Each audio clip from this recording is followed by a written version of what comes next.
Boa tarde, pessoal. Estamos aqui para ter o nosso primeiro encontro através de vídeo durante este período de quarentena que estamos atravessando. Com relação às provas, nós iremos remarcá-las, né? Assim que terminar esse período, iremos remarcá-las e, enquanto isso, vamos avançando no nosso conteúdo, né? O próximo assunto que iremos abordar vai ser o dimensionamento das longarinas, a começar pela armadura longitudinal. Vamos enumerar 5 objetivos da aula.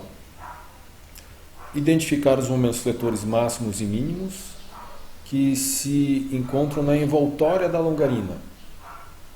Como dissemos, a envoltória é a reunião dos esforços máximos e mínimos ao longo do comprimento da viga. Depois vamos, a partir desses valores, calcular as armaduras longitudinais, positivas ou negativas, das longarinas na ponte. Terceiro objetivo, vamos verificar se a ação da fadiga produzida pelos esforços cíclicos pode causar a ruína na estrutura de concreto armado. Como a carga móvel é uma carga que se repete ao longo da vida útil da estrutura, ela pode causar a fadiga dos materiais que compõem essa estrutura. Então é necessária uma verificação se essa repetição, né, pode causar esse fenômeno chamado fadiga.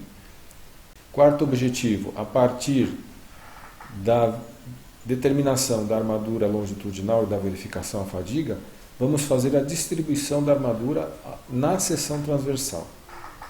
E por último, determinar a distribuição da armadura longitudinal ao longo do comprimento da longarina, que é uma técnica chamada de decalagem. Vamos aqui fazer uma revisão da teoria da flexão simples para uma viga de concreto armado. A flexão, ela provoca uma flecha no vão da viga, uma curvatura da viga, da linha da viga. Essa curvatura faz com que as seções transversais girem em torno da sua linha neutra, né? Esse giro das seções transversais vão causar encurtamento acima da linha neutra e alongamento abaixo da linha neutra, se o momento for positivo, né? Então, essa característica vai causar compressão acima da linha neutra, né? Quando o material se encurta, existe uma tensão de compressão associada. E tração abaixo da linha neutra, que representa um alongamento, né? Quando o material se alonga, é porque existe uma tensão de tração também atuando. Isso faz com que o perfil de tensões seja um perfil linear, né? Um perfil de variação linear, com compressão acima da linha neutra. Na linha neutra a tensão é zero, e abaixo da linha neutra a tensão é de tração, né? O concreto é um material frágil, ele não dá aviso quando está próximo da sua tensão de ruptura. É um material que tem uma tensão, uma resistência à compressão e uma resistência à tração muito pequena. Já o aço, diferente do concreto, é um material dúctil, ele tem uma grande deformação antes de atingir a sua tensão de ruptura. E tem uma resistência à tração compatível com a sua resistência à compressão. Então, quando associamos os dois materiais do concreto armado, você tem o concreto com uma pequena resistência à tração e o aço com uma boa resistência à tração. Então, se aproveitando dessa característica do aço, coloca-se o aço nas zonas tracionadas da viga e o concreto vai ser responsável pela resistência à compressão. Então, numa viga como essa aqui do desenho, onde você tem uma carga transversal distribuída, quando existe pouca carga, o aço e o concreto estão trabalhando ainda dentro da sua resistência. Então, eles têm deformações compatíveis. À medida que essa carga aumenta, o aço vai apresentando deformações de tração na zona da viga tracionada, só que o concreto não acompanha essa deformação do aço. O concreto é um material frágil. Então, o que vai acontecer? Vai começar a aparecer fissuras na parte inferior da viga. Na situação limite, quando o aço já está na sua tensão de escoamento, as fissuras aumentam, porque a deformação aumenta, né? A deformação aumenta bastante próximo da tensão de escoamento. O concreto não acompanha essa deformação. Então a viga vai aumentar a sua fissuração na zona tracionada. O dimensionamento da viga de concreto armado se faz nessa situação aqui que nós chamamos de estágio 3, é o estágio da ruptura, quando os materiais atingem suas tensões limites, a de escoamento do aço, né, e no concreto a sua tensão de ruptura. Na figura, visualizamos a seção transversal de uma viga de altura H e largura BW. A posição das armaduras está distante de uma altura D da face superior da viga. Essa distância D chamamos de altura útil. Seria a distância do centro de gravidade da armadura até a face superior, o topo da viga.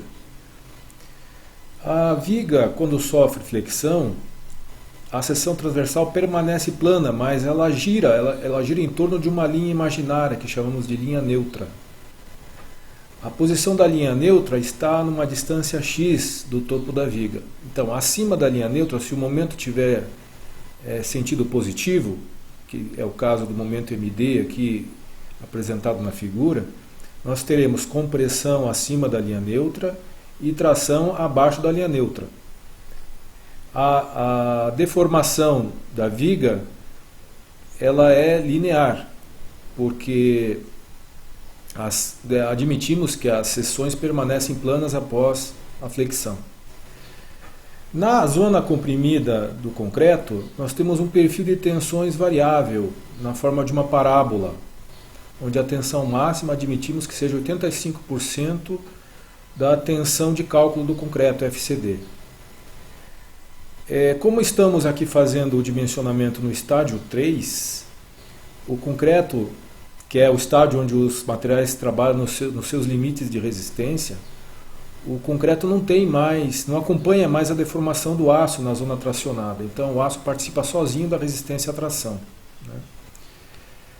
Podemos admitir, ao invés de considerar um perfil de tensões parabólico, podemos admitir um perfil de tensões retangular, com tensão máxima igual a 85% da tensão de cálculo do concreto, em uma área igual a BW vezes Y, onde Y seria 80% da altura X, que é a posição da linha neutra, né?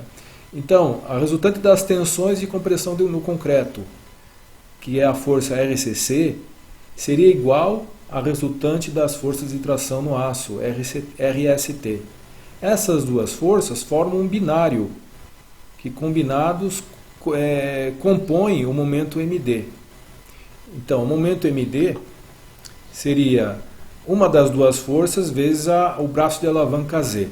O que é a força RCC? É a força resultante das tensões de compressão no concreto.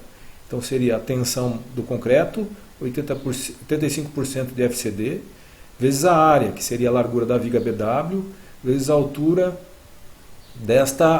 desse diagrama retangular de tensões, né, que seria 0,8x, ou Y, né? A força RST de tração seria a área do aço vezes a tensão no aço, né? Como estamos trabalhando estamos considerando o estágio 3 de deformação, a tensão no aço seria a sua tensão de escoamento, FYD. O momento de cálculo seria uma dessas duas forças vezes o braço de alavanca, né? Então seria, considerando aqui a força de compressão no concreto, RCC vezes Z, que seria a tensão vezes a área, né? Vezes o braço de alavanca, que seria a altura útil menos 40% de X. Desta fórmula, ela daria uma fórmula mais simplificada, como essa que está transcrita aqui abaixo, nós tiramos a distância X, que seria, determinamos aí a posição da linha neutra. Verificamos se a posição da linha neutra está no estágio 2, no estágio 3 ou no estágio 4. Ok? A partir daí, determinamos a área do aço tracionado, a área de vergalhões de aço que estariam tracionados, de acordo com a tensão correspondente ao estágio de deformação, que seria o 2, o 3 ou o 4. Nós sempre fazemos o dimensionamento das vigas no estágio 3, né? É a configuração de deformação onde se aproveita a capacidade máxima dos materiais com a maior economia. Então, para o estágio 3, a tensão no aço seria a tensão de escoamento FYD. Nós usamos parâmetros adimensionais para simplificar a abordagem do dimensionamento da armadura. Então vamos usar a seguinte tabela de flexão simples, onde precisamos aí calcular o valor de dois parâmetros, o K6D, que vai depender da seção transversal da viga, a sua largura e a sua altura útil, e também do momento de cálculo MD. O momento de cálculo é uma ponderação do momento devido à carga permanente com o momento devido à carga acidental, com fatores de ponderação que nós usamos de acordo com a norma NBR 6118. Geralmente se majora 30% o momento devido à carga permanente e em 40% o momento devido à carga acidental. Calculado então o parâmetro K6D, entramos aqui na tabela de flexão simples, escolhemos aqui a coluna correspondente aqui ao FCK do concreto utilizado. Temos aqui três colunas para o FCK 20, FCK 25 e FCK 30. Né? Então, correspondendo aí ao tipo do concreto, ao FCK do concreto utilizado no projeto, entramos aqui com o valor do K6D e, na mesma linha, escolhemos o valor correspondente ao fator K3D, que estaria do lado direito aqui da tabela. Né? Também da mesma forma, correspondente ao tipo de aço utilizado. Se for CA25, é essa coluna; se for CA50, é essa coluna do meio; se for CA60, seria a terceira coluna aqui, para o K3D. Então, determinado aqui o valor do K3D correspondente ao valor do K6D calculado, nós então, usando essa fórmula aqui, calculamos a área de aço dos vergalhões, a área calculada, né, de aço dos vergalhões, que seria a função do K3D tomado da tabela, do momento de cálculo e da altura útil. O momento de cálculo, a altura útil e a largura da viga são todos o momento seria em kN/m, os parâmetros relacionados a distâncias, como largura e altura útil, em metros. Né? Então, considerando essas unidades, nós teríamos aqui para essa fórmula a área de aço obtida já em centímetros quadrados.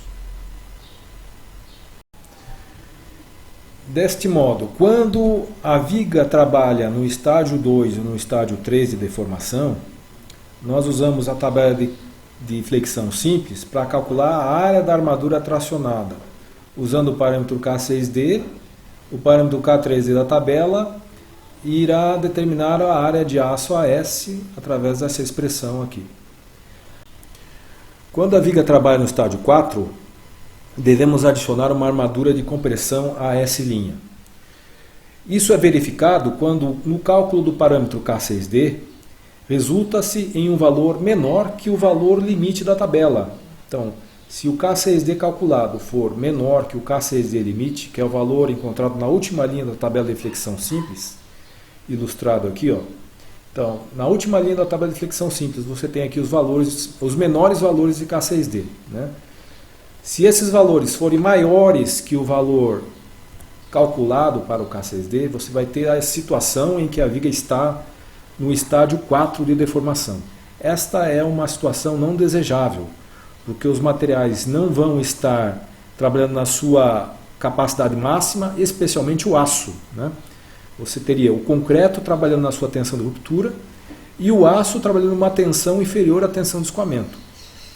Então, caso a viga sofra colapso, esse colapso vai ser sem aviso prévio, porque somente o concreto vai falhar, somente o concreto vai entrar em colapso, e o concreto é um material frágil. Então não é uma situação desejável, é uma situação não econômica e não segura. Para você determinar a área de aço comprimido AS', considera-se um momento MD limite, que é o momento máximo para que a viga ainda trabalhe no estágio 3. Para calcular esse momento MD limite, você vai considerar o K6D limite, que é o valor mínimo da tabela para o fator K6D. Então, calcula-se o momento MD limite e determina-se aqui a diferença entre o momento de cálculo e o momento MD limite. Essa diferença vamos chamar aqui de delta MD. O valor desse momento delta MD vai ser usado para determinar a área de aço comprimida, AS'.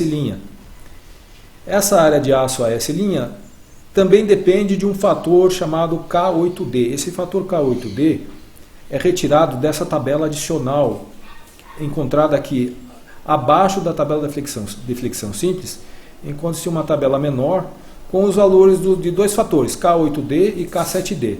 Então, retira-se daqui o valor do fator K8D, dependendo do FCK do concreto utilizado ou do tipo de aço utilizado.